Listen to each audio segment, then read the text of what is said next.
ಸಭಾಧ್ಯಕ್ಷರೇ ಅವ್ರಿಗೆ ಹೇಳ್ರಿ, ನೀವು ಅವ್ರ ಯಾಕೆ ಎದ್ದು ನಿಂತು ಮಾತಾಡ್ತೀರಿ? ನೀವು ಸರ್ ಅವ್ರು ಕೂಡ ನೀವು ಯೋಗ್ಯಕ್ಕೆ ಅಡ್ಡ ಮಾಡ್ತೀರಿ, ಯಾಕೆ ಅಡ್ಡ ಮಾಡ್ತೀರಿ ಅವ್ರಿಗೆ? ಪ್ರತಿಪಕ್ಷ ನೀವು ಅವ್ರಿಗೆ ಅಡ್ಡ ಬರ್ತೀರಿ ಯಾಕೆ? ಕೂತ್ಕೋ. ನಾನು ಒಬ್ಬ ವಿರೋಧ ಪಕ್ಷದ ನಾಯಕ ಮಾತಾಡ್ತಾ ಇದ್ದೀನಿ. ನೀವು ಹಿಂಗ ಅಡ್ಡಿಪಡಿಸಿದ್ರೆ ನಿಮ್ಮ ನಾಯಕರು ಮುಖ್ಯಮಂತ್ರಿ ಮಾತಾಡುವಾಗ ನಮಗೂ ತಾಕತ್ತಿದೆ. 85 ಜನ ಇದ್ದೀರಿ.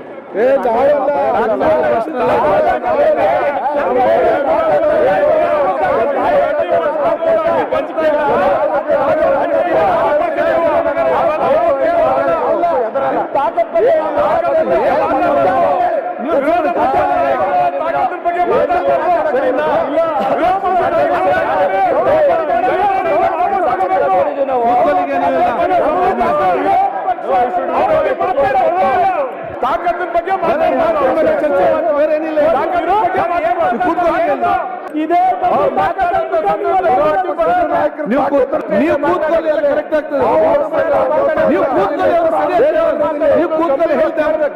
ನಿಮಗೆ ತಾಕತ್ತಿಲ್ಲ ಅಂತ ನಾನು ಹೇಳ್ತೇನೆ. ಕೂತ್ಕೊಳ್ಳಿ, ಮಾತಾಡಿದ್ರೆ ಸರಿ ಆಗ್ತದೆ. ಅವಾಗ ಕೂತ್ಕೊಳ್ಳಿ, ಸದನ ನಡಿಬೇಕು. ಸನ್ಮಾನ್ಯ ಅಧ್ಯಕ್ಷರೇ,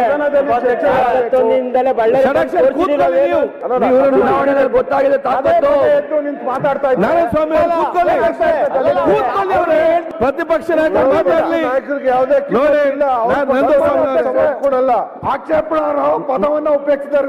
ಆಯ್ತು, ಈಗ ನೋಡಿ ನಾನು ಹೇಳಿದ ಕೇಳಿ.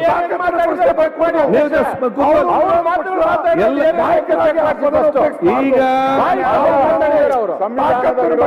ಈಗ ನೋಡಿ ಒಂದ್ ಸೆಕೆಂಡ್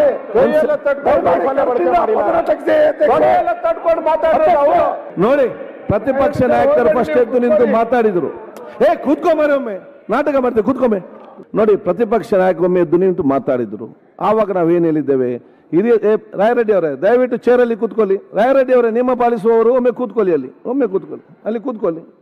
ನಾವೆಲ್ಲ ಸದನ ಕೇಳುದಿಷ್ಟೇ, ನಾವು ಚೆನ್ನಾಗಿ ಸದನ ಚರ್ಚೆ ಮಾಡಿಸಿಕೊಂಡು ಮುಂದೆ ಹೋಗಿ ಮುಂದೆ ಹೋಗಬೇಕಾಗ್ತದೆ.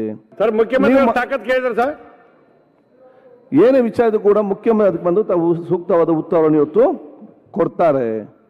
ನಮ್ದೇನಿದೆ, ಬಂದಂತ ಚರ್ಚೆಯನ್ನು ತಮ್ಮೆಲ್ಲ ಸಹಕಾರದ ಅವಕಾಶ ಹೊತ್ತು ಮಾಡಿ, ಪ್ರತಿಪಕ್ಷದವರಿಗೆ ಪ್ರತಿಪಕ್ಷ ಸ್ಥಾನದಲ್ಲಿದ್ದುಕೊಂಡು ಏನು ಕೂಡ ಮಾತಾಡಲಿಕ್ಕೆ, ಅಪವಾದ ಮಾಡಲಿಕ್ಕೆ ಅದು ಅವಕಾಶ ಇದೆ. ಪ್ರತಿಪಕ್ಷ ಅಂದರೆ ವಿರೋಧ ಮಾಡಲಿಕ್ಕೆ ಇರುವಂಥ ಅದು ಎಲ್ಲ ವಿಚಾರ ಸರಿ ಇರ್ಬೋದು, ತಪ್ಪಿರ್ಬೋದು. ಅದನ್ನು ಸರ್ಕಾರ ಸಮರ್ಥವಾಗಿ ಉತ್ತರ ಕೊಟ್ಟರೆ ಆಯಿತು. ಅಲ್ಲಿ ನೀವೆದ್ದು ಮಾತಾಡೋದು, ಅಲ್ಲಿ ಮಧ್ಯೆ ಮಾತಾಡೋದು ಕಡೆ ಏನು ಯಾರಿಗೂ ಕೂಡ ಏನು ಲಾಭ ಇಲ್ಲ. ಮತ್ತೆ ಹೊರಗೆ ಖುಷಿಯಿಂದ ಹೋಗಿ ಒಟ್ಟಿಗೆ ಚಾ ಕುಡಿತೀರಿ, ಇಲ್ಲಿ ಗಂಟೆ ಏನು ಸುಖ, ನಮ್ಮ ಟೈಮ್ ವೇಸ್ಟ್.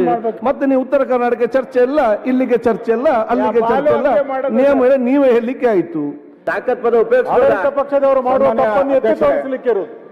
ಕೂತ್ಕೊಳ್ಳಿ, ಪ್ರತಿಭೆ ನಿಮ್ಮವ್ರಿಗೆ ಹೇಳಿ ಸ್ವಲ್ಪ. ಕೂತ್ಕೊಳ್ಳಪ್ಪ.